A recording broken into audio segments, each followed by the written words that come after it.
Hey y'all, this is Holly. I work in behavioral health over at Orchid, and I am coming to you today because I want to talk to you about three really important tools whenever we're trying to feel better and whenever we're trying to really take control of our mental health. And those three things are feelings, behaviors, and thoughts. Okay, and so all three of those things are really tied into one another, and I'll tell you how.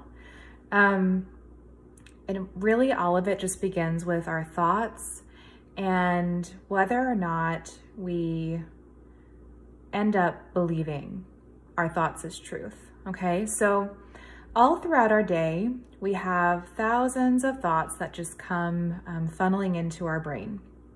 And the thing about thoughts is that we always get to decide whether or not we believe what those thoughts might be. We have this filter. And sometimes if we're not careful, what can happen is that those thoughts funnel in.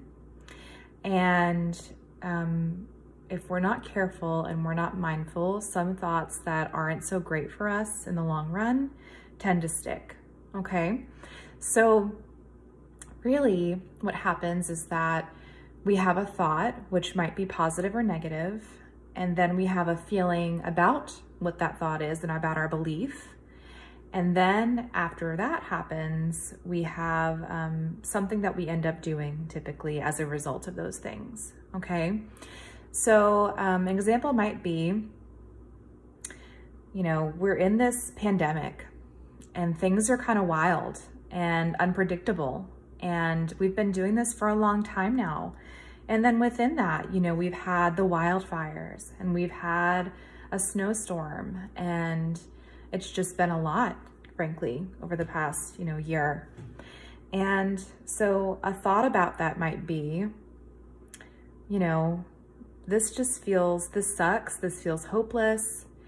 And, maybe I choose to go ahead and accept that and take that in as my truth, okay? And so following that, I'm gonna have a feeling, right? That doesn't just end there and that's it, and it just kind of funnels back on through.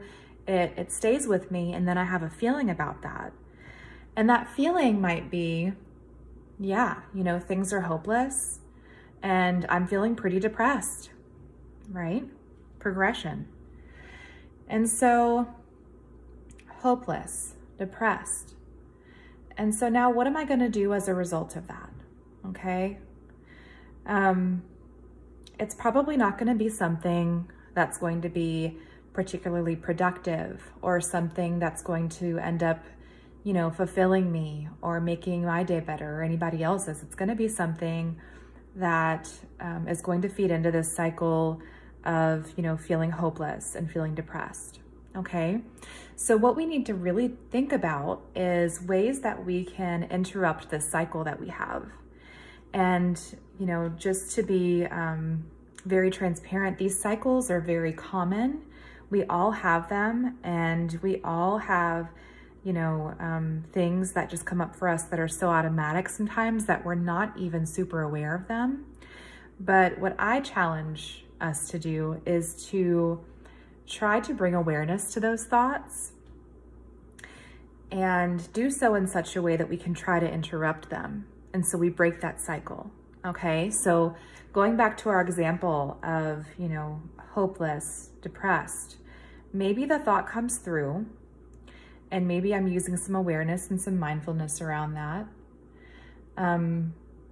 Things are feeling hopeless right now. Okay, so I can consider that. And I can observe that thought and say, okay, so, brain, you're telling me that things are feeling pretty hopeless right now, or that I feel pretty hopeless, or, things are hopeless, but maybe there's some alternative there. Okay, so maybe I can try to shift that a little bit and say, things are feeling pretty bad right now. However, I'm really looking forward to the time that comes whenever I get to, see family again, or I get to go on that trip that I've really been wanting to go on, or You know, heck, even just being able to go to a place where there's a crowd of people and maybe feeling a little safer. You know, those are things that I can say to myself that kind of instills some hope.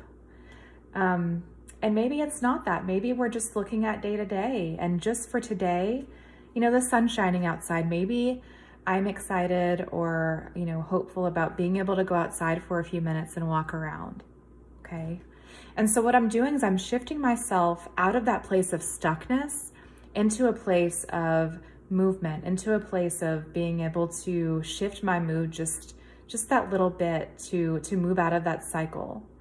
And so because these feelings, these thoughts are so automatic sometimes, it's very hard to say, if I'm in a pretty low place right now, it's going to be hard to say, okay, I'm going to do this. And then tomorrow, you know, I got the tools down, Holly. I've got the right things to say. I know how to interrupt this pattern. And so tomorrow it's all going to be better.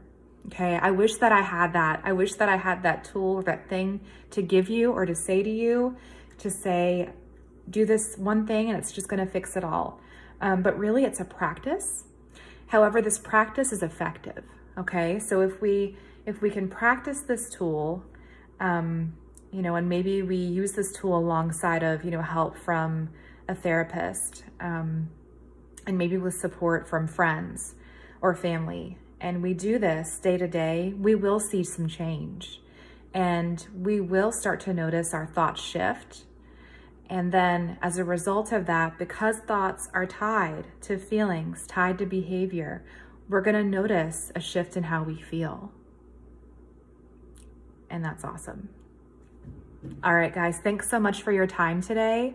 If you have any questions or thoughts about, you know, what I've said, feel free to reach out and ask. And if you're in need of support right now and you really just need somebody, you know, to hear you out and maybe to help you through some things, then feel free to reach out to us at Orchid. We're here for you. All right, guys, have a great day. Bye.